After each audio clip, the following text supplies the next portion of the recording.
Vale, como habéis visto en el vídeo, el autor del libro de Buen Amor es Juan Ruiz, que supuestamente fue arcipreste de Ita.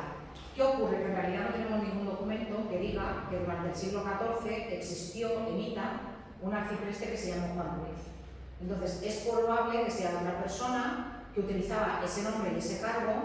En cualquier caso, sería un hombre muy culto, que sabía muchísimo de literatura y que sabía muchísimo de muchas cosas, porque el libro, si queremos saber lo que comía la gente de la Edad Media, cómo vestía la gente de la Edad Media, cómo se relacionaba la gente de la Edad Media, el libro de Buen Amor es un libro maravilloso. Pero ¿qué hace el libro de Buen Amor? El libro de Buen Amor en realidad es una parodia o es un argumento al contrario, es casi un contraargumento. ¿Por qué? Porque lo que dice en la introducción Juan Ruiz dice: yo en este libro te voy a invitar a que sigas el buen amor, que es el amor de Dios. Pero, si quieres, en este libro lo que vas a encontrar son ejemplos del mal amor. No es lo que tienes que hacer, ¿eh? Tú tienes que hacer el buen amor, que es seguir el amor de Dios. Pero por si acaso, yo te voy a dar aquí ejemplos de mal amor. Claro, en realidad es una excusa para escribir este libro, que es eso, que es vitalista, alegre, que es un libro que es hijo de su época, porque pensad que apenas unos años antes de su publicación ha ocurrido la gran epidemia de la peste negra, de la peste bubónica. ¿Y qué ha ocurrido?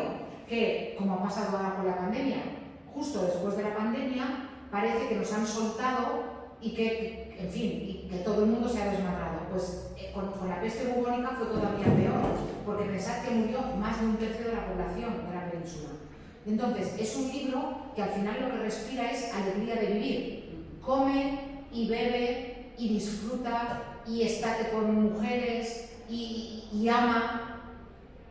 En teoría, le voy a dar una pátina, le voy a dar un barniz para que parezca que es un libro religioso, pero en realidad no es así.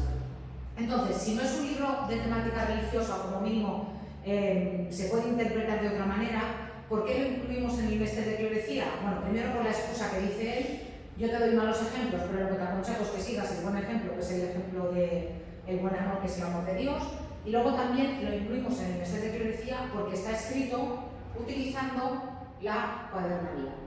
Pero ya os digo, está lleno de episodios tan divertidos como este de Pitas Payas. Es decir, Pitas Payas se acaba de casar con su mujer. Justo cuando hace muy poco tiempo que están casados, él le dice: me tengo que ir porque yo soy pintor, me voy a ir hacia Andes a estudiar, y ella le dice: vale, pero vuelve pronto. Él, como no se fía de que su mujer no le engañe, le dice: mira, lo que voy a hacer es que debajo del ombligo te voy a pintar un corderito. Si cuando yo vuelva el corderito se ha borrado, quiere decir que me has engañado. Y me preguntáis: ¿y la gente en aquella época no se lavaba? No, muy poquito se lavaban, por no decir nada. Y además él se suponía que iba a volver pronto. La cuestión es que él tarda 2 años en volver. Entonces, mientras él vuelve, la mujer se ha buscado un amante y con lo que han hecho, la mujer y el amante, el corderito se ha borrado. Entonces, cuando el pintor va a volver, avisa que va a volver, la mujer le dice al amante: dibújame un corderito. Y el amante, en lugar de dibujarle un corderito, le dibuja un carnero, es decir, un macho cabrío con una buena cornamenta. Viene Pitas Payas y le dice: a ver, enséñame el corderito.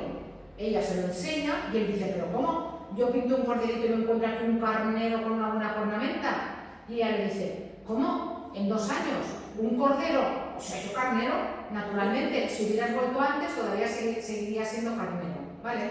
Eso es lo que cuenta en este episodio, que es muy divertido, y lo que tenéis aquí en forma de vídeo. Pero ya os digo que el libro está lleno de episodios tan divertidos como ese, y como el de la serrana esta que le barra el paso de montaña y que al final ella lo viola para que él le pague, en este caso en especies. Pero ya os digo que es una obra muy problemática en el sentido de que incluyan el Bester de Clerecía. Bueno, vale, venga, vamos a aceptar pulpo como animal de compañía, aunque no estemos muy de acuerdo, ¿vale?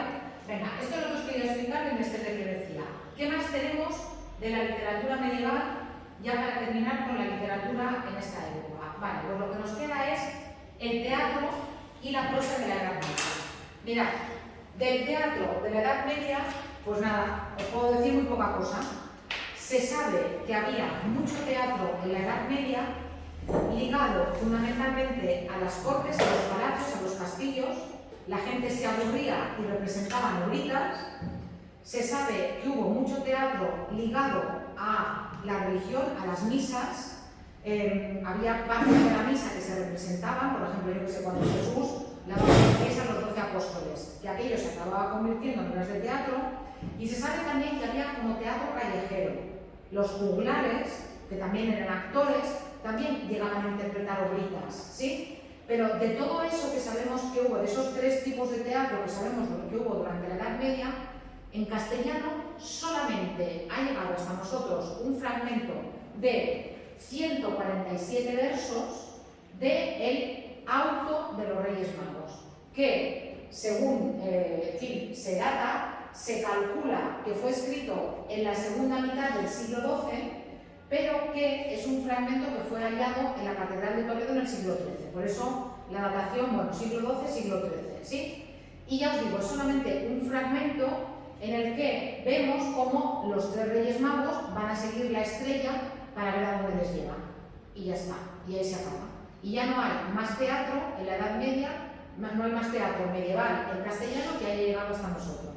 Está escrito en verso, naturalmente, y probablemente se representaba en las plazas de las iglesias, pero no lo sabemos porque ya os digo que no hay más. Después hay que esperar hasta el siglo XV para volver a encontrar teatro. A partir del siglo XIV, vamos a encontrarnos ya con textos que estén escritos en prosa, ¿sí? Ya no nos vamos a encontrar solamente con textos en verso, sino que nos vamos a encontrar también con textos en prosa. ¿Qué había durante la Edad Media? Lo habéis visto en Siri y es algo que también yo os he insistido. En la Edad Media en España convivían tres culturas. Convivía la cultura musulmana, en la parte del Andalus, convivía la cultura cristiana, en los reinos cristianos, pero también en la parte del Andalus, donde seguían siendo cristianos, y después también la cultura judía, porque había muchos judíos que vivían en España, había cientos de miles de judíos que vivían en España, en la península ibérica durante la Edad Media, y que, como veréis en Siri, se dedicaban fundamentalmente a los negocios y fundamentalmente eran banqueros. Se dedicaban a hacer préstamos, porque los cristianos no podían dejar dinero a interés, porque se consideraba que era un pecado mortal, pero los judíos sí podían dejar dinero a interés. Por eso los prestamistas durante la Edad Media eran judíos, ¿sí? Entonces, ¿qué ocurre? Que en la cultura musulmana y en la cultura judía eran muy famosas las colecciones de cuentos. ¿Os suena, por ejemplo, Las Mil y una Noches? Que es donde está el cuento de Sinbad Marino, de Aladino y la lámpara maravillosa. Vale, pues esas colecciones de cuentos llegan a la península ibérica de una forma muy temprana, a través de traducciones que se van haciendo de lengua de árabe a castellano, de castellano a hebreo, de hebreo a árabe, se hacen traducciones de esas obras y las colecciones de cuentos van a tener mucha fama en España.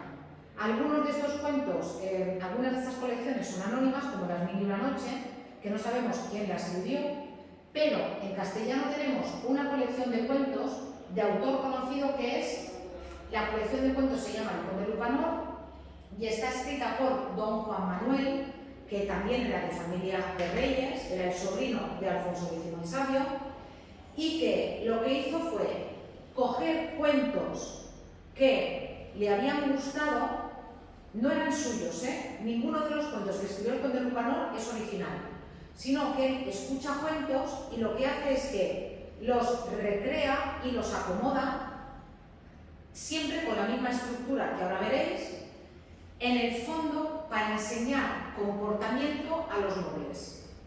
¿Sí? Vale, cuando le crea cuentos, no se crea cuentos como ahora de niña. Sí. Igual, por ejemplo, el de la lechera. Vale. El de la lechera, sí. Son como cuentos, hay algunos que son un poco más adultos, pero son cuentos como los de los niños, ¿sí? Ahora veréis un ejemplo. De don Juan Manuel, os quería contar que él era un hombre inmensamente rico, Se decía que una ardilla podía ir saltando de árbol en árbol desde Cantabria hasta Murcia sin salir de sus tierras. O sea, era un hombre inmensamente rico. Bueno, y encima se casó con una mujer que también aportó, una mujer, no, una niña.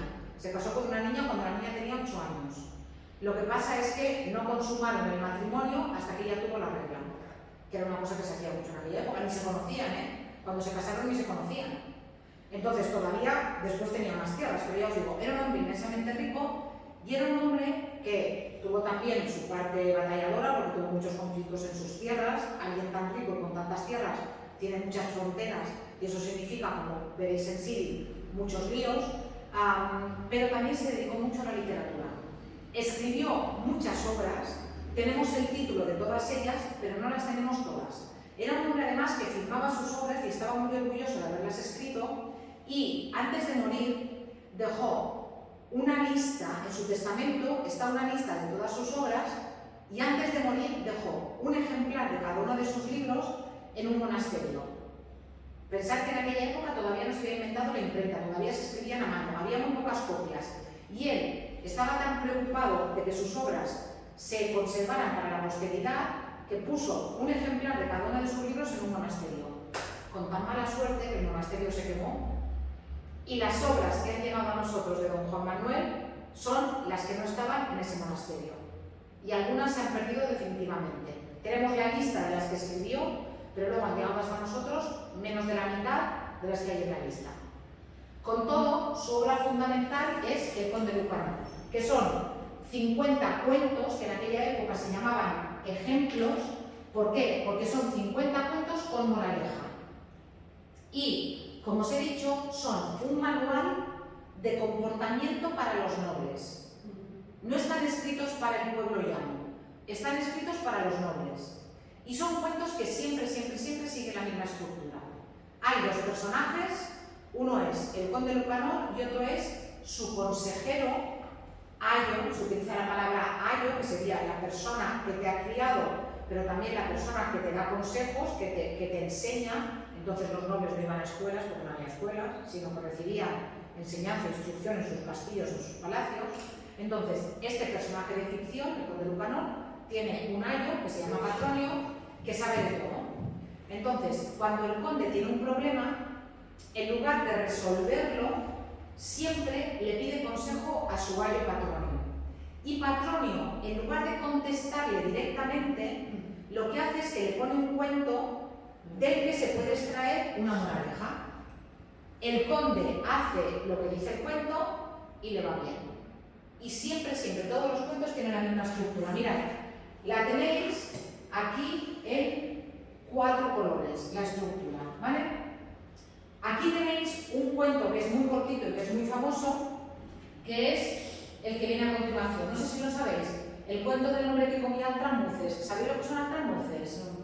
¿Sabes? En las ferias donde está el coco hay son unas figuritas amarillas, una comida que es amarilla que tienes que tirar la piel, que viene en el vaso. A ver si lo has visto alguna vez. No sé si ha sido alguna feria, pero esto que tienes aquí, ¿lo has visto alguna vez? En las ferias, ¿vale? Estos son altramuces. El altramuz para comerlo tienes que tirar la piel. Sí. Bueno, pues mirad este cuento, Fijaos. El cuento se llama Lo que sucedió a un hombre que por pobreza y falta de otra cosa comía altramuces. Recordad la estructura, El conde tiene un problema. Se lo consulta a Patronio.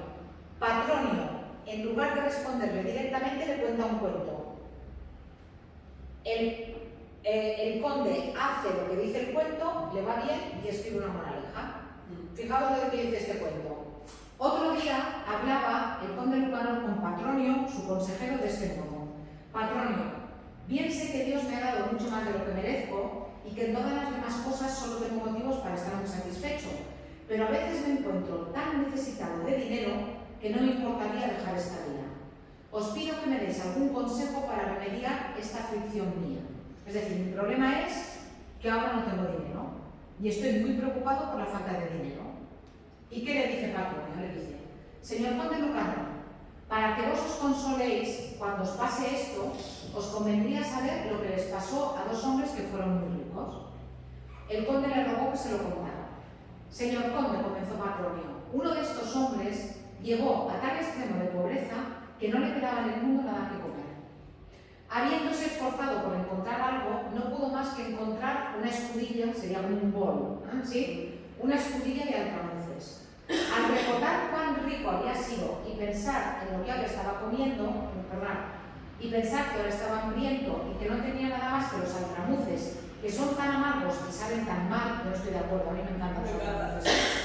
Además tienen muchísimas proteínas, son la legumbre que tiene más proteínas, más que las alubias, más que las judías, más que los garbanzos, los altramuces son la legumbre, es una legumbre que tiene más proteína. Y ahora con todo esto, porque a mí ni me parecen amargos ni me parece que sepan mal, ¿vale? Pero el caso es que no tenía más que los altramuces, que son tan amargos y saben tan mal, empezó a llorar, aunque sin dejar de comer los altramuces por la mucha hambre, y de echar las cáscaras atrás. Es decir, el hombre va comiendo altramuces y va llorando pensando, yo que he sido tan rico, ahora solamente tengo altramuces para comer, y va tirando las pieles de los altramuces detrás. En medio de esta congoja y de este pesar, notó que detrás de él había otra persona, y volviendo la cabeza vio que un hombre comía las cáscaras de altramuces que él tiraba al suelo. Este era el otro de quien os dije también que había sido rico. Cuando aquello vio el de los altramuces, preguntó al otro por qué comía las cáscaras. Respondióle que, aunque había sido más rico que él, había ahora llegado a tal extremo de pobreza y tenía tanta hambre que se alegraba mucho de encontrar aquellas cáscaras que él arrojaba. Cuando esto oyó, el de los altramuces se consoló, viendo que había otro más pobre que él y que tenía menos motivo para serlo. Con este consuelo se esforzó por salir de la pobreza, lo consiguió con la ayuda de Dios y volvió otra vez a ser rico. Habéis visto el problema y habéis visto el cuento. Yo no sé si lo conocíais. Es un cuento muy famoso y la verdad es que es un cuento que a mí me gusta mucho porque es verdad. Muchas veces nos quejamos, pero en cuanto miremos alrededor vamos a ver cómo siempre hay gente que está mucho peor que nosotros, ¿eh? No quiere decir que eso esté bien. Los que están peor tendrían que estar mejor, pero que muchas veces nos quejamos de cosas niñas cuando hay unos problemas enormes. Pero bueno, la cuestión. Vos, señor conde Lucanor, ahora habla Patronio con el conde, vos, señor conde Lucanor, debéis saber que por permisión de Dios nadie en el mundo lo logra todo. Pues en todas las demás cosas os hace Dios señalada merced y salís con lo que vos queréis. Si alguna vez os falta dinero y pasáis estrecheces, no os entristezcáis, sino tened por cierto que otros más ricos y de más elevada condición las estarán pasando y que se tendrían por felices si pudieran dar a sus gentes, aunque fuera menos de lo que vos les dais a los vuestros. Veis que es un comportamiento también del señor feudal. Vos os quejáis, pero pasa como si, ¿lo veis?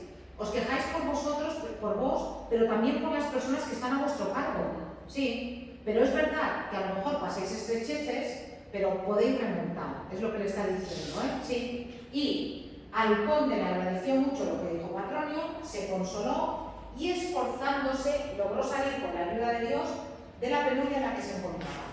Y ahora aparece don Juan Manuel, que es el autor de todo esto.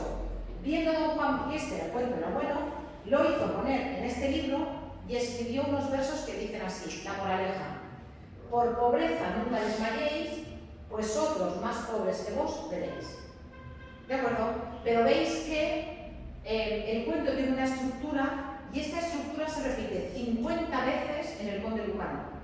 Siempre el conde tiene un problema, le pide ayuda a Patronio, Patronio, en lugar de responderle directamente, le pone un cuento que refleja una situación parecida a la que le ha dicho el conde aplica lo que le dice Patronio, le va bien, y luego el autor de todo esto, don Juan Manuel, escribe una moraleja refiriéndose a la historia que ha pasado 50 veces. Y como os he dicho, ninguno de estos cuentos es original. Este cuento es un cuento árabe. Este es un cuento que circulaba de forma oral por la península ibérica, que don Juan Manuel escucha y que don Juan Manuel pone en el conde Lucanor.